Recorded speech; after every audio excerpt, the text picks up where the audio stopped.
قل يا عبادي الذين أسرفوا على أنفسهم لا تقنطوا من رحمة الله إن الله يغفر الذنوب جميعا إنه هو الغفور الرحيم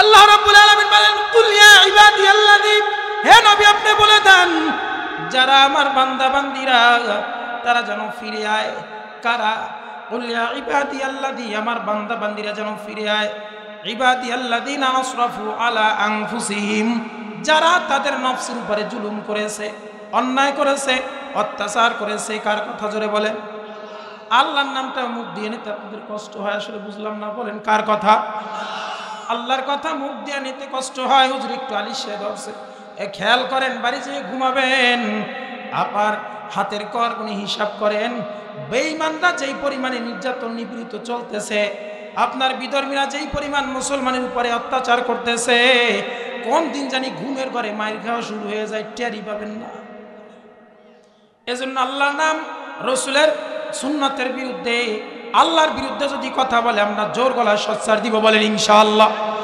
আল্লাহ রাব্বুল আলামিন বলেন কুল ইয়া ইবাদিয়াল্লাযী হে নবী আপনি বলে দেন যারা আমার বান্দা বান্দীরা নফসের উপরে জুলুম করেছে নিজের উপরে নিজে জুলুম করেছে মানে মুফাসসির কিরামগণ বলেন যারা অতিরিক্ত গুনাহ করেছে গুনাহ করতে করতে পাহাড় পরিমাণ গুনাহ হয়ে গেছে আল্লাহ বলতেছেন বান্দারা যেন ফিরে আয় ইবাদিয়াল্লাযীনা আসরাফু আলা আনফুসিহিম লা তাকনাতু মির রাহমাতিল্লাহ খবরদার আমার রহমত থেকে যেন নৈরাশার বিমুখ না হয় কারণ আমার রহমত এত দয়ার এত করুণা এত বিশাল বলে বান্দা যদি গুনাহ করে পাহাড় পরিমাণ আমি আল্লাহর রহমত হলো আসমান বরাবর জোরে বলেন সুবহানাল্লাহ বান্দা যদি গুনাহ করে সাগরের ফেনা পরিমাণ জানায়া দেন নবী আমার রহমত হলো সাগরের পানি পরিমাণ বান্দা তুমি কি গুনাহ করেছো তুমি তো আর কি বলে তুমি বড় বড় যারা গুনাহ করেছে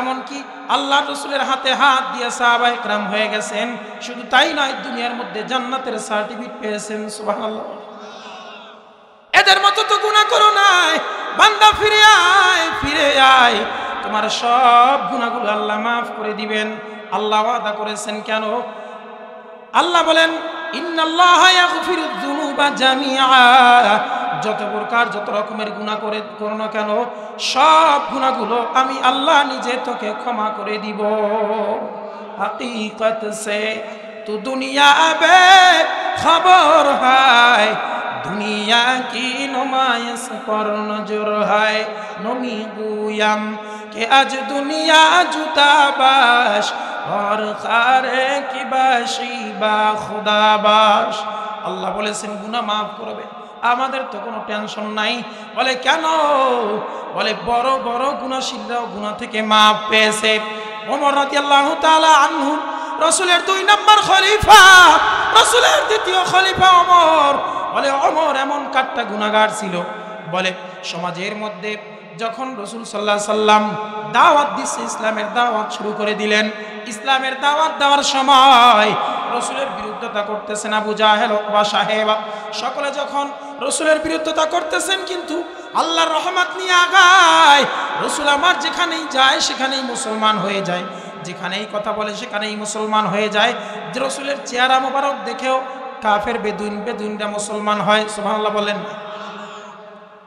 এমন সুন্দর রাসূলের চেহারা এমন সুন্দর রাসূলের বাণী শোনার সাথে সাথে মুসলমান হয়ে যায় এবার আবু জাহেল ঘোষণা করলেন কে আসো কে পারবা আব্দুল্লাহর বেটা মুহাম্মাদের কল্লাটাকে সামনে আমার এনে তুলে দিবা দেওয়ার সাথে সাথে এক নয় দুই নয় 100 লাল উট আমি তাকে দান করব নাউজুবিল্লাহ কোন ওই সময় লাল উটের একটা মর্তবা আলাদাভাবে ছিল কি মনে করেছেন আপনি যারা এই ফাঁকে একটা কথা বলি এখানে দেখি অনেকেই দাড়ি বাঁকা মুরব্বি আমার দাদা সমতুল্য বাবা সমতুল্য অনেকে আছেন আপনাদের কাছে বলি শুনেন অনেক সময় যদি বলেন বাবা সূরা ফাতিহা পারেন হুজুর মোটামুটি কেন দোয়া কুনুত পারেন না কি নয় পারি না সূরা ফাতিহা পড়ে বালাই তাহলে এমন পারেন না কারণ কি ডাক দিয়া বলে বাবা তোমাদের সময় যেমন মাদ্রাসা শেখার একটা সময় আছে, আমাদের সময় এমনটা ছিল না।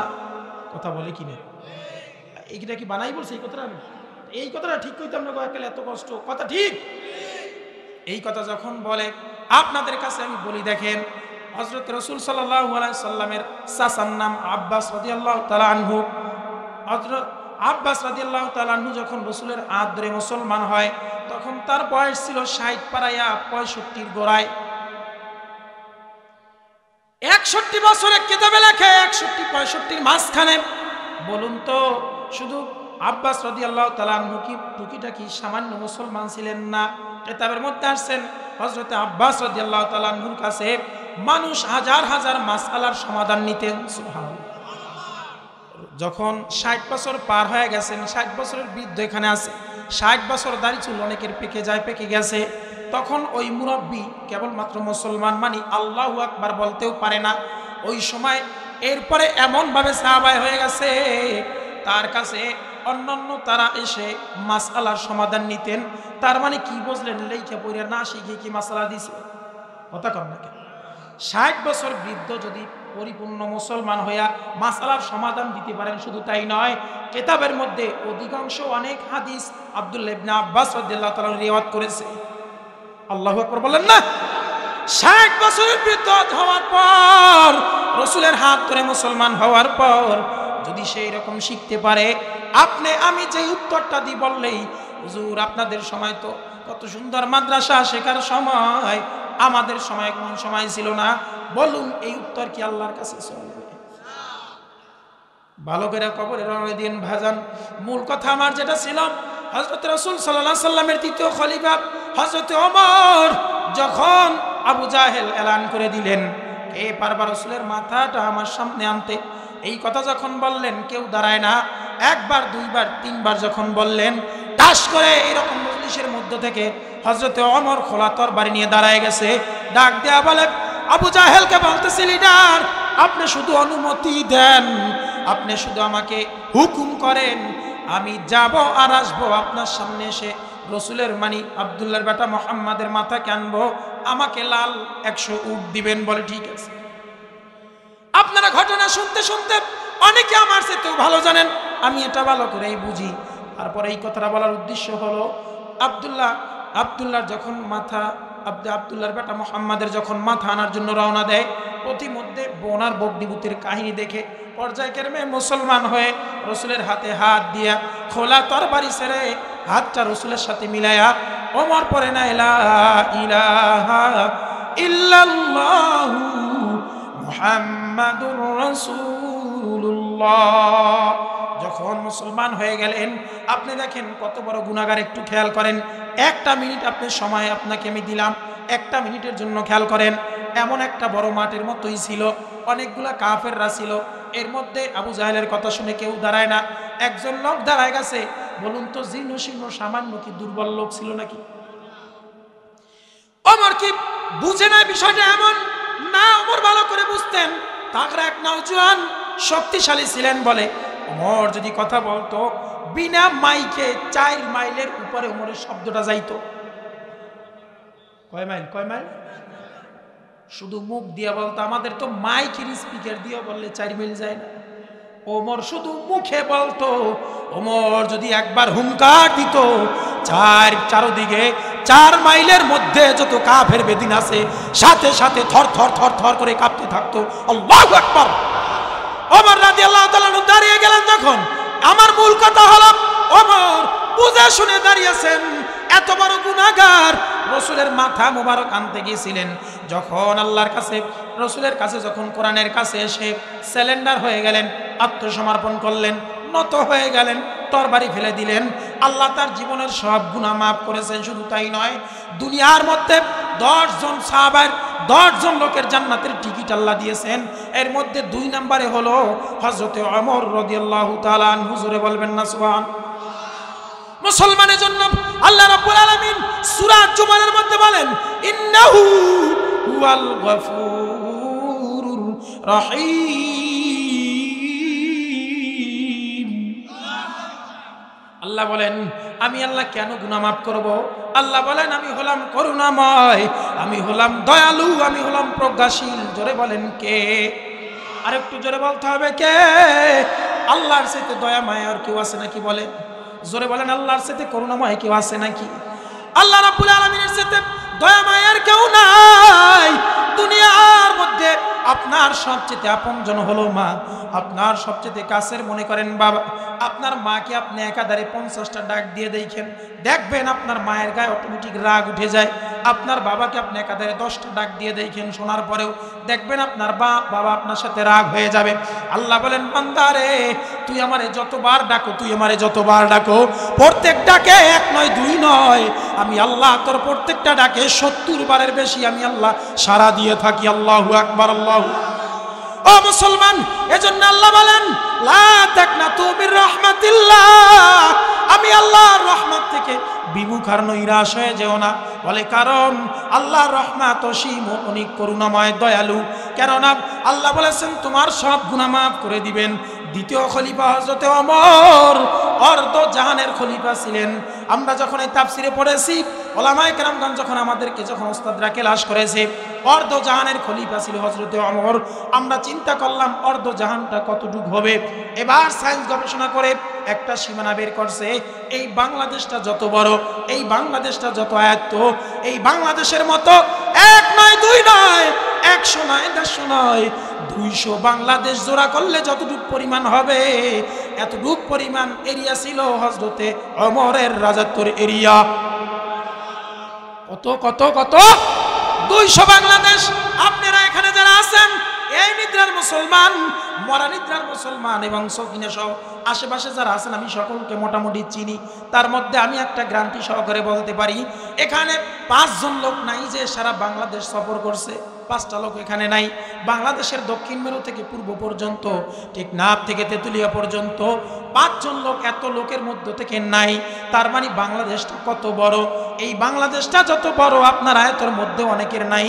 এই বাংলাদেশের মতো 200 বাংলাদেশ একত্রিত করলে যতটুকু পরিমাণ, এতটুকু যদি হয় হযরত ওমরের রাজত্বের এরিয়া। কিন্তু মূল বিষয় হলো, খেয়াল করেন আমার দিকে, মূল বিষয় হলো হযরত ওমরের এত বড় রাজত্বের এরিয়ার মধ্যে, এত বড় রাজত্বের এরিয়ার মধ্যে একটা গুহার মধ্যে বসে বাঘ আর হরিণ একই জায়গায় পানি খাইতো। কিন্তু ওমরের ভয়, ওমরের রাজত্বের ভয়, ওমরের কঠিন কোরআনের শাসনের ভয়, বাঘ হরিণের দিকে কুদৃষ্টিতে, কুনজরে একবারের জন্য তাকাবার সাহস পাইতো। কি মনে করেছেন আপনি? আমার ভাইরা, এখান থেকে একটা কথা বলতে পারি, আমরা কোরআন দিয়ে ওমর রাষ্ট্র চালাইতেন। যেই জায়গায় চুরি করলে হাত কাটা, এই জায়গায় ওমর কোনোদিন একটা আঙুল কাটে নাই। যেই জায়গায় জেনা করলে তাকে শেষ করে দেওয়া, হত্যা করা, ও জায়গায় কম্পেয়ার করে নাই। নিজের ছেলের বিচারের সময় 1 সেকেন্ড বা 1টা ডোরা কম দেন নাই। বলে কেন? বলে ওমর আল্লাহকে ভয় করত। কোরআন দিয়া ওমর রাষ্ট্র চালাবার কারণে কেউ ওমরের জমানায় একটা অপরাধ করে পার পায় নাই। এখান থেকে একটা স্লোগান, একটা জিনিস আপনি কনসেপ্ট করেন, আল্লাহর কোরআন দিয়ে আজও যদি আমার দেশ, আজও যদি আমাদের রাষ্ট্র চলে, আজ এই পৃথিবীতে দেখা যায় কত পার্সেন্ট মুসলমান দেখেন ইজ্জত নিয়ে মা বোনরা ঘরে ফিরতে ঠিক মতো পারে না। প্রতিদিন ধর্ষণের খবর, প্রতিদিন ছিনতাই রাহাজানির খবর, প্রতিদিন খুন খারাপির খবর শোনা যায়। আল্লাহর কসম, আল্লাহর কসম, নিদ্রাই ময়দানে আমি হুঙ্কার দিয়ে বলতে পারি, আল্লাহর কোরআন আমার সামনে, এই কোরআন দিয়ে যদি দেশ চালায়, আবার ওমরের মতো দেশ চলবে। এই কোরআন দিয়ে দেশ চালালে কোনো রাহাজানি থাকবে না, খুন খারাপি থাকবে না। এই কোরআন দিয়ে এবার আমরা দেশ চালানো দেখতে চাই। বহুত দেখেছি, বহুত আদর্শ আমরা পেরেছি। বলে লেনিনের আদর্শ দুনিয়ায় বাস্তবায়ন চেষ্টা করেছে, কোনো শান্তি পাওয়া যায় নাই। বলে আপনার বিভিন্ন রকমের ইহুদিদের আদর্শ দিয়া দুনিয়া বা রাষ্ট্র চালাবার ব্যবস্থা করেছে, কিন্তু কোনো শান্তি পাওয়া যায় নাই। এবার আমরা সব আদর্শ বাদ দিয়ে রাসূলের সুন্নাতের আদর্শ দিয়ে, কোরআন দিয়ে দেশ চলবে। কে কে রাজি আছো? 2টি হাত আমার আল্লাহকে দেখাও। নারায়ে তাকবীর, নারায়ে তাকবীর, নারায়ে তাকবীর। আল কোরআনের আলো। আল্লাহ কোরআন দিয়ে চালাবার তৌফিক দান করুক, বলেন আমিন। আল্লাহ বলেন, বান্দারে কুল ইয়া ইবাদিয়াল্লাযীনা আসরাফু আলা আনফুসিহিম, যারা তোমার নফসের উপরে জুলুম করেছো, গুনাহ করেছো, লা তাকনাতু মির রাহমাতিল্লাহ, খবরদার ফিরে আয়, আমার রহমত থেকে কেউ নৈরাশ হয় না। ইন্নাল্লাহা ইয়াগফিরুয যুনুবা জামিআ, নিশ্চয়ই আমি আল্লাহ তোর জীবনে যত গুনাহ আছে সব গুনাহগুলো maaf করে দিব। হুয়াল গফুরুর রহিম। কেন আমি আল্লাহ মাফ করব জানোনি? আমি আল্লাহ হলাম অতি পরম করুণাময়, অতি দয়াশীল, অতি প্রজ্ঞাশীল। জোরে বলেন কে? আরেকটু জোরে বলেন কে?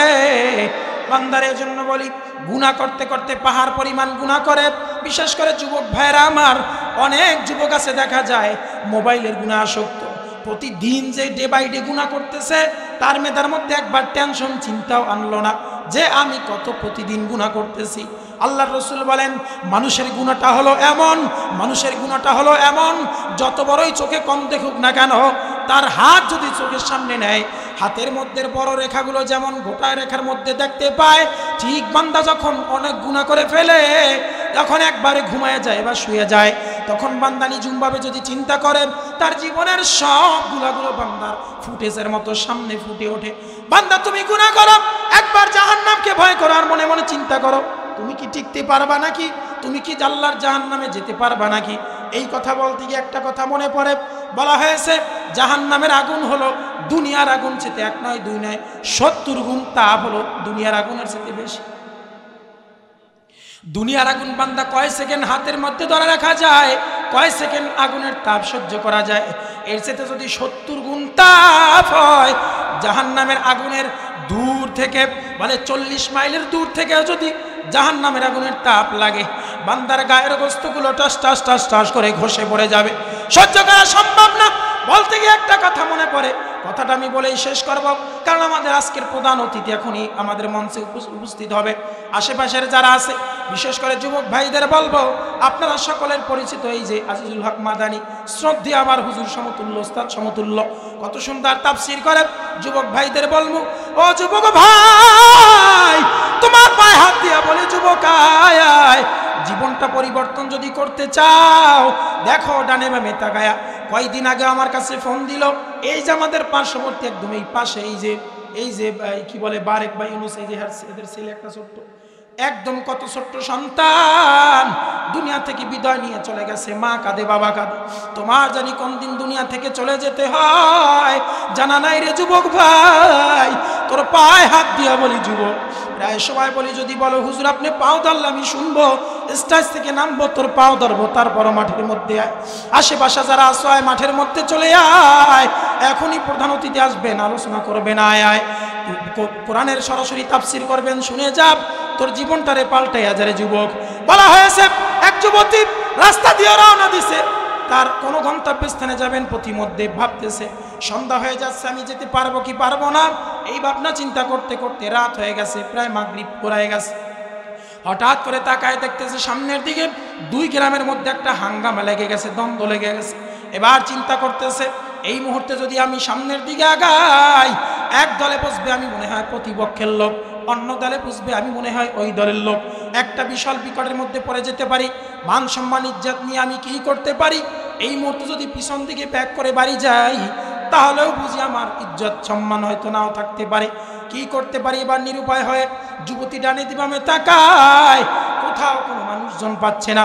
হঠাৎ করে সামনের দিকে তাকায় দেখে মোটামুটি দূরের মধ্যে একটা বাতির টিপটিপের আলো দেখা যায়। ওই সময় রকমের কোনো লাইট বাকি ইলেকট্রনিক লাইট ছিল না, কারেন্ট বা বিদ্যুতের কোনো সংযোগ ছিল না, হয়তো কোনো বাতি, আগুনের কোনো বাতি হবে। বাতির দিকে সামনে আগায়, আগাতে আগাতে তাকায় দেখে একটা ঘরের মধ্যে বাতি জ্বলতেছে। ঘরের দরজায় গিয়ে ডাক দিছে, ঘরের মধ্যে কেউ আসেননি, আমি এক যুবতী কঠিন বিপদের মধ্যে আটকে গেছে, আমাকে একটু বিপদ থেকে রক্ষা করেন। বলে কে তুমি? একজন হুজুরের মতো বের হলো, বলতেছে ভাই, বলতেছে বোন রে, এটা তো স্বাভাবিক কোনো ঘর না, এটা হলো আল্লাহর ঘর, মসজিদ। মসজিদের আমি ইমাম, পাশে আমার একটা মাত্র রুম, অন্য কোনো থাকার ব্যবস্থা নাই রে। বলতেছে, ও যুবক ভাই, আজকের রাতটা আমাকে যেভাবে হোক একটু আশ্রয়ের ব্যবস্থা আপনার করতে হবে। বলে কেমনে সম্ভব না? কারণ সম্ভব না জন্যই, যখন সকাল হয়ে যাবে, মুসল্লিরা যদি নামাজ পড়তে এসে দেখে তুমি আমার রুমের মধ্যে, মুসল্লিরা অন্য কিছু ধারণা করে দূর দূর করে আমারে তাড়ায় দিবে, অপমান হয়ে যাব, সম্ভব না, তুমি অন্য কোথাও ব্যবস্থা করো। বলে ভাই রে, রাত্র গভীর হয়ে গেছে, আমি দেখেন আমি একজন যুবতী, একা মানুষ কোথায় যাবে, উপায় নাই। লম্বা কথা, মূল কথা হলো সর্বশেষে বলতেছে, ঠিক আছে বোন, এত অনুনয় বিনয় করে বলতেছো, তবে একটা শর্ত হলো, যখন সওয়াবে সাদিক হবে, আজানের রক্ত হয়ে যাবে, আমি তোমাকে জাগায় দিব, সওয়াবে সাদিকের ওই আলোতে তুমি যেতে পারবা কিনা চিন্তা করো। বলে হ্যাঁ আমি যেতে পারবো, সমস্যা নাই, তাহলে তুমি থাকতে পারো, তোমাকে উঠায় দেওয়া হবে সওয়াবে সাদিকের সময়। এই চুক্তিবাদ আবদ্ধ করে যুবতীর স্থান দিল ওই যুবক। ইমাম সাহেব যখন জায়গা দিল, ইমাম মনে মনে চিন্তা করতেছে, আজকে আমি ঘুমাবো না, কোন দিক থেকে জানি বিপদ এসে যায়। যুবতী ঠিক আমার বিছনায় ঘুমায় যাক। যুবতীকে বলছে, তুমি আমার খাটের উপরে ঘুমাও, আমি একটা কম্বল নিয়ে খাটের নিচে এক জায়গায় আমি বসে আছি, সমস্যা নাই। মোমবাতি একটা জ্বালায়া, সামনের দিকে জ্বালায়া দিচ্ছমে বসে আছে। যুবতী ঘুমিয়ে গেছে মোটামুটি গায়ে দেয়। কিন্তু যুবতী এবার চিন্তা করতেছে আমি কি করতে পারি, আমি ঘুমাবো না। ইজ্জত সম্মান যতই হোক না কেন, যুবক আমার কোনো ক্ষতি করে ফেলতে পারে, যতই হোক না কেন আমি ঘুমাবো না। ঘুমাতে গেলে আমার টেনশন হয়ে যায়। যুবতী এবার কম্বলের ফাঁক দিয়ে তাকায় আছে, কি করে দেখে। কিন্তু কিছুক্ষণ পর দেখে অলৌকিক একটা ঘটনাটা যদিও লম্বা, আমি সংক্ষেপভাবে আপনাদের বুঝাবার জন্য খেয়াল করেন। আল্লাহর কোরআনের মধ্যে জাহান্নামের কথা কত জায়গায় যে বলা হয়েছে, জান্নাতের কথা শুনে যেমন ভালো লাগে, আল্লাহর কসম করে বলি জাহান্নামের আগুনও বড় কঠিন, বড় ভয়ঙ্কর। এবার যুবতী বসে আছেন মোমবাতি সামনে জ্বালায়া। এবার যুবতী যখন ঘুমিয়ে আছেন, আর যুবকটা একটা মোমবাতি জ্বালায়া বসে আছে। যুবতী ফাঁক দিয়ে দেখে কিছুক্ষণ পর পর যুবক তার শাহাদাত আঙ্গুলটাকে বের করে ওই যে সামনে মোমবাতি জ্বালানো, মোমবাতির উপরে চাকা দিচ্ছে, মোমবাতির উপরে পোড়া দেয়, 2-1 সেকেন্ড রাখে, আবার পোড়া দিয়ে টেনে নিয়ে যায়, আবার কিছুক্ষণ যায়, কিছুক্ষণ পরে আবার চাকা দিচ্ছে। দিতে দিতে অনেকক্ষণ হয়ে গেল, আঙুলটা কালা হয়ে গেল, ঠোসকা পড়ে গেছে উপরের দিকে। যুবতী এই কাহিনী দেখে সারা রাত ঘুমায় নাই। সওয়াবে সাদিক যখন 2-1টা জায়গায় মাত্র আজান হয়ে গেছে, যুবতী লাফ দিয়ে যুবকের সে ডাক দিয়ে বলে, যুবতী বোন, ঘুম থেকে উঠো, তুমি যাও, সময় হয়ে গেছে, মুসল্লি এসে যেতে পারে। এবার যুবতী ডাক দিয়া বলে, বাইরে আমার যেতে পারবো না, কারণ একটা বিষয় আমার খুব খটকা লেগে গেছে। রাত্রেবেলা দেখলাম তুমি এরকম কাহিনী করতেছিলাম, আঙুলটারে পোড়া দিচ্ছ বারবার, কেন এটা বলো। যুবতী বলতেছে, বোন তুমি চলে যাও, এটা ভিন্ন কাহিনী, বলা যাবে না। বলে না, তুমি বলো, এরকম কেন করলা, যদি না বলো এখানে থাকবা, মুসল্লি সে দেখবে, তোমার অপমান হয়ে যাবে। অনেক কথার পরে যুবক বলতেছে, বোনরে শুনো, তুমি যখন ওখানে ঘুমিয়ে গেছো, হঠাৎ আমার আত্মার মধ্যে কেমন কেঁপে উঠলো, কে জানি বলে, যুবক রে, সুযোগ আর জীবনে কখনো পাও জানি না। এবার তোমার রুমের মধ্যে যেহেতু যুবতী আসছে, তুমি এই সুযোগটারে মিস করে ফেলো না, যাও ওর সাথে গিয়ে মেলামেশা করো, ওর সাথে জেনায় লিপ্ত হও, কেউ তো দেখবে না, ডানে বামে নাই, যুবতীও কখনো বলতে পারবে না, কারণ ওর ইজ্জতের ভয় আছে। যাও, তোমাকে সুযোগ হাতছাড়া করিও না। এই কথা যখন আমি মনে মনে চিন্তা করলাম, আত্মার মধ্যে কে জানি বলতেছে আমি উঠে যাব। এমত মুহূর্তে মনে পড়ল আল্লাহ কোরআনের মধ্যে বলেছেন জাহান্নামের আগুন হবে ভয়ঙ্কর। আল্লাহ কোরআনের মধ্যে জাহান্নাম সম্পর্কে সূরাও নাজিল করেছেন। আল্লাহ রাব্বুল আলামিন বলেন, ওয়াইলুল লিকুল্লি হুমাযাতিল লুমাযা আল্লাযী জামাআ মালা ওয়া আদ্দাদা ইয়াহসাবু আন্না মালাহু আখলাদা। জাহান্নামের আগুনের ব্যাপারে আল্লাহ অনেক জায়গায় বলেছেন, জাহান্নামের আগুন দুনিয়ার আগুনের চেয়ে 70 গুণের বেশি তাপ হবে। তাহলে দেখি, আমি দুনিয়ার আগুন তো আমার সামনে, এই কথা জল্পনা করে আমার আগুনটাকে আমি আবার দিলাম, দেওয়ার পরে দেখি আমি আগুন সহ্য করতে পারি না। চিন্তা করলাম, এই আগুন যদি সহ্য না করতে পারি, জাহান্নামের আগুন বড় ভয়ঙ্কর। এই কথা বলে আবার বসে আছি। কিছুক্ষণ পরে আবার আমার নফসে এই কথা বলতেছে। এরকম করে যতবার আমার নফসে আসতেছে, অতবার আমি আঙুলটাকে আমি সেকা দিতেছিলাম। সেকা দিতে দিতে দেখলাম আমি দুনিয়ার আগুন সহ্য করতে পারি না। আমি যদি জাহান্নামের আগুন সহ্য করতে পারতাম, তাহলে দুনিয়ার আগুন সহ্য করতে পারতাম।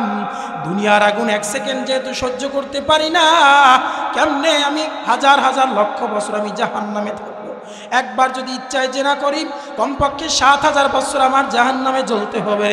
ও নিত্যার মুসলমান, আমি শেষ করব, তবে একটা কথা বলে যাই, যদি মনে করে জাহান্নামের আগুন সহ্য করতে পারবা তাহলে তুমি দুনিয়ায় গুনাহ করো, কোনো সমস্যা নাই। যুবকদের বলবো তুমি মোবাইলের গুনাহ করো, সমস্যা নাই। যুবকদের বলবো তুমি নামাজ কাজা করো, গুনাহ করে সমস্যা নাই। যদি জাহান্নামের আগুন সহ্য করতে না পারো আজকের থেকে তওবা করো, আজকের থেকে সব ছেড়ে দাও। কে কে পারবা এই মাঠের মধ্যে তওবা করবো যুবক, আস্তে আস্তে গুনাহ ছেড়ে দিব, সব কিছু ছেড়ে আমি আল্লাহর রাস্তায় চলবো, আল্লাহর কথা যেটা বলছে সেটা মানবো, রসুলের সুন্নাত তরিকা অনুযায়ী চলবো, কোরআনের বাইরে যাব না। কোরআনের আইন কারণ বাস্তবায়নের জন্য চেষ্টা করব, কোরআনের আইন দুনিয়াতে বাস্তবায়নের জন্য রক্ত প্রয়োজন হলে রক্ত দিব, জীবন প্রয়োজন হলে জীবন দিব। সাদা কাপড় মাথায় নিয়ে কে কে পারবা রাজপথে নামতে? কে কে পারবা? কে কে পারবা? কে কে পারবা কোরআন বাস্তবায়নের জন্য? তোমার তাজা লাশ যদি হয়ে যায় তুমি জীবনকে বিলীন করে দিবা। কে কে পারবা? হাত আল্লাহকে দেখাও। নারায়ে তাকবীর, নারায়ে তাকবীর। আল্লাহ তাকায় দেখেন, আপনার ক্যামেরায় তুলে নেন। কিয়ামতের ময়দানে আল্লাহ হাতগুলো ভুলে যায়েন না। আল্লাহুম্মা আমিন বলে হাত নামান। আল্লাহ আমাদের কবুল করুক, আমিন। ওয়া আখির দাওয়ানা আলহামদুলিল্লাহি রাব্বিল আলামিন। আসসালামু আলাইকুম ওয়া রাহমাতুল্লাহি ওয়া বারাকাতুহু।